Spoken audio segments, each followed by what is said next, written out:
نہیں بالکل بھی میرا خیال ہے یہ تو مذاق خیزی بات ہے کہ اگر کوئی یہ کہہ رہا ہے یہاں بیٹھ کے سارا دن ہم عمران خان کے اوپر بات کر رہے ہیں. آپ کا کوئی شو ایسا میں نے اٹینڈ نہیں کیا آج تک منصور جس میں عمران خان کا ذکر نہ ہوا ہو. بڑے لیڈر اور ہیں جی صرف وہ آپ ہی کا پاکستان نہیں کے. بلکہ کوئی بھی اس وقت جتنے بھی شوز چل رہے ہیں وہ سب میرا خیال ہے کہ اس وقت ڈسکشن عمران خان ہو رہی ماضی ہوتی میں ہے. نواز شریف صاحب تو کے یہ کہنا متعلق بھی کسی ایسی کو باتیں ہوتی اگر ہیں. اتنا ہی کوئی ارریلیونٹ ہو گیا ہے تو پھر اس کو ڈسکس کرنے کی ضرورت کیا ہے. وہ تو پھر آٹومیٹکلی اسکرین سے آؤٹ ہو جاتا ہے. تو سب سے پہلے تو یہی فضول بات ہے. دوسری ٹھیک. بات جو یہ ہے کہ کیا وہ ان کو کوئی غلط فہمی ہے کہ انقلاب آ جائے گا. یہ وہ دیکھیے انقلاب آنا یا نہ آنا یہ کوئی ایک دن 2 دن 4 دن کی بات نہیں ہوتی. تحریکیں چلنے میں بڑا ٹائم لگتا ہے. اور دوسری بات یہ کہ اصل بات یہ نہیں ہے کہ کوئی آپ یہ کہیں کہ جی ہر کوئی کوشش جو ہے آپ کی وہ کامیاب ہی ہوتی ہے.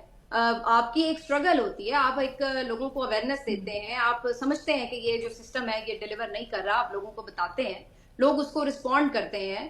ہر کسی کا رسپونڈ کرنے کا اپنا ایک فیز ہوتا ہے. جیسے پہلے لوگوں کو سمجھ آتی ہے, پھر لوگ ووٹ کے ذریعے تبدیلی لانے کی کوشش کرتے ہیں جو کہ 8 فروری کو ہم نے دیکھی, اور پھر الٹیمیٹلی لوگ باہر بھی نکلنے کی کوشش کرتے ہیں. پرامن طور پر لوگ باہر بھی نکلے. ہم نے 9 اپریل کو دیکھا, جیسے شفا نے کہا وہ بہترین ایک پاور شو تھا. اگر کوئی واقعی جمہوری ایسی ریاست ہوتی جہاں پر اتنی بڑی تعداد میں لوگ نکل کر اپنا ورڈکٹ دیتے تو اس کو آنر کیا جاتا اور سوچا جاتا کہ یہ ہم کیا کر رہے ہیں. لیکن اس کے برعکس عوام سے ایک ضد لگا لی گئی کہ نہیں, ہماری تو لیکن ہم نے مانی سمینا ہی نہیں.